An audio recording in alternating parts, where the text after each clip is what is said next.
This is my favorite horror show this year because it uses all the tropes for a horror film. At the same time, it pays homage in a very self aware way. Let's talk about the tropes that Adhura uses in its storytelling. Stalking. Like Scream, this series too begins from an eerie sensation felt by a child in a locker who is being bullied. Our ghost stalks his prey and learns his weaknesses before possessing him. Jump scares. This is a device which is used sparingly but often to show you glimpses of what haunts its main character's psychology, which is only often visible to them. Creepy kids. From the twins in Shining to the orphan, Adhura too uses the deceiving innocence of a child to act as a precursor for its vengeance.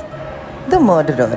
From Chucky to Halloween, the most iconic horror happens as an act of revenge from an unhealed murder.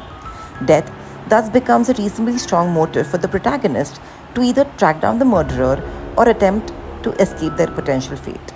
In close quarters. Ghosts often contain their victims and strike only while they are in close quarters, even if it means waiting for 15 years to get salvation. The next three are spoilers because they happen in the depths of the show.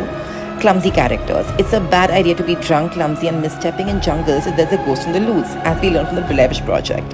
Splitting up. One of the most elaborate murders in the pre-climax happens because one of the guilty old boys decides to escape and splits from the group. This ghost is almost too pompous and displays his supernatural powers in front of the entire school for this murder.